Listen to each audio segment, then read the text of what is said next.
all the tasks you gave at the Ministry of Education, and let me say here without fear of contradiction, because we live in a country where people are so dishonest, they love lies, they behave as if there was nothing happening yesterday, they are lecturing us now about things they think they are new. If Professor Magoha had not served as the Minister of Education, Your Excellency, your plan for NEMIS, the National Education Information Management System, will not have worked. And let nobody take credit for this. This was President Kenyatta's plan, together with the World Bank, and that's how we got to where we are, the President and the Minister of Education. Your plan on expansion of school infrastructure through 20,000 classrooms would never have worked. Your reform of the school bursary system would never have worked.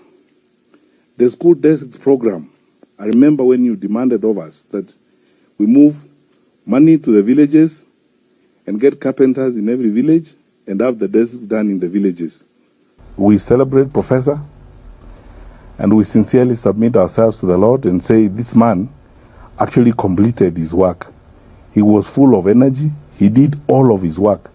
There was nothing that you did with Magoha that was undone. He did all of his work. He lived his full life.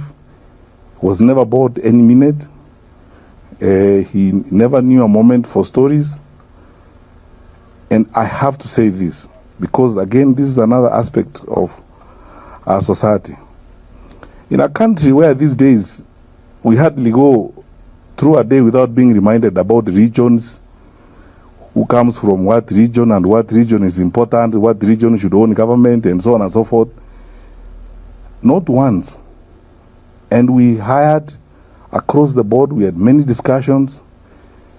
Your Excellency, not once did Magoha entertain a discussion about people's backgrounds, about people's ethnicity, about people's regions.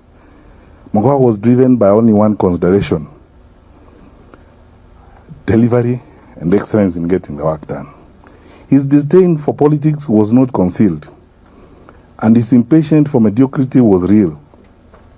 He had no time for pettiness and small talk, and small things around town. He was always driven for results. He said, what does number one want? That's what we do. And this is the way we go.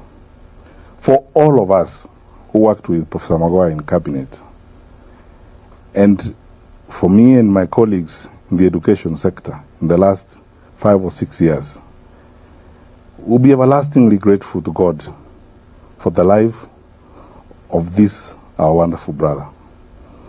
And if there is anything we can do in this world as a tribute to Professor Magoha, in our small way, wherever life takes us, wherever life finds us, we just try to emulate that thing. Honest, sincere delivery of service to the people, period. Nothing else matters. And because of that, a lot of work was done in our country. I am not in authority these days, so I can only share hopes. I hope that somebody somewhere in this environment, in the context of all these things that happen and the cacophony and the noises that we hear every day, many of them unhelpful to anybody, will think about how we can immortalize Professor Magoha's contribution to our society.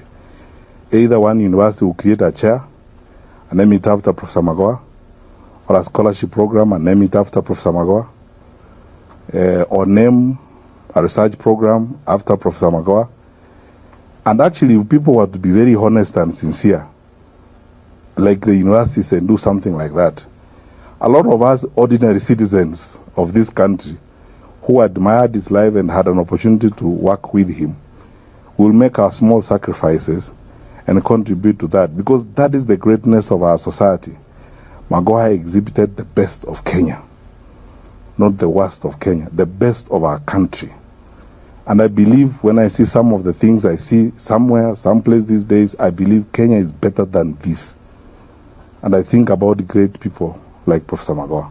And let all of us go forth and do whatever we can. There's only one request I have, And I was asked to make on behalf of my cabinet colleagues.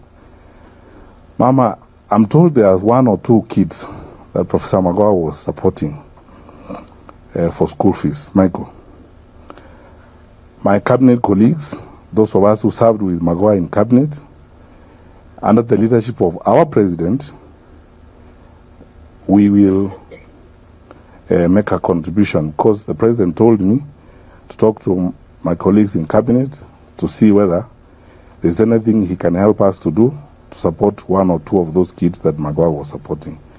Let none of them be stranded on account of our brother's departure. Our president is keen on this. He has invested a lot on this.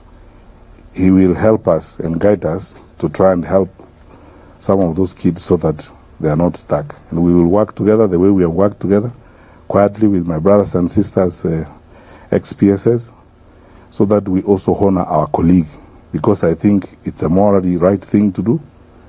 It's the honest thing to do, and even in the face of God, it's the just and sensible thing to do at this time.